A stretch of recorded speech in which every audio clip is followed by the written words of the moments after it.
সম্মানিত স্যারের মানে সম্মানার্থেই আমি এই কবিতাটা আবৃত্তি করছি এবং আপনাদেরকে একটু ভালো লাগানোর জন্য। আশা করছি ক্ষমা সুন্দর দৃষ্টিতে দেখবে।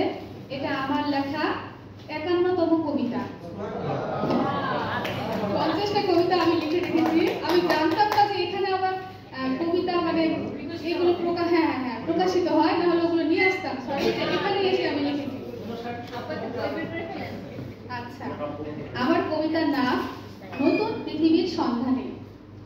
আমি বহু পথ হেঁটেছি, সবুজ শ্যামল পৃথিবীটাকে দেখেছি বহুবার।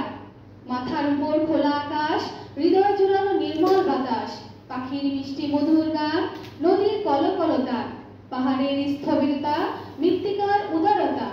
প্রকৃতির এই অকৃত্রিম ভালোবাসার সাক্ষাৎকারে আমি মুগ্ধ হয়েছি, বিমোহিত হয়েছি বারবার। আমি পৃথিবীকে ভালোবেসেছি, মানুষ হয়ে ছুটে গেছি মানুষের কাছে। আজও ছুটে যায় তাদের কাছে যারা হৃদয়ে বাস করে, শুধু হৃদয়ের মাঝে। আমি আজও পথ হাঁটি, আজও খুঁজি আমার চেনা পৃথিবীকে। না, যে পৃথিবীটাকে আমি দেখছি এটা আমার না। তবে কি ভালোবাসাময় পৃথিবীটা কখনোই আমার ছিল না? এখন ভোরের আলোয় আমি কোনো স্নিগ্ধতা খুঁজে পাই না, রাতের আকাশে কোনো মুগ্ধতা নেই। সবকিছু বিষাক্ত লাগে, বন্ধ হয়ে যায় নিঃশ্বাস। এখন চারিদিকে শুধু যুদ্ধ যুদ্ধ খেলা, সবকিছু এলোমেলো, বসেছে লোভীদের মেলা। আমি কবি, যুদ্ধ করা তো আমার কাজ নয়।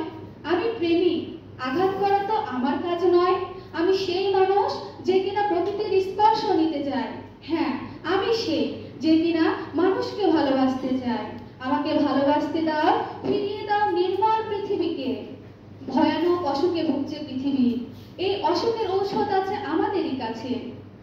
আমি আরো পথ হাঁটতে চাই, যেতে চাই বহু দূর, মানুষের মাঝে থাকতে চাই অটুট বন্ধনে, আবারও জেগে উঠতে চাই নতুন পৃথিবীর সন্ধানে।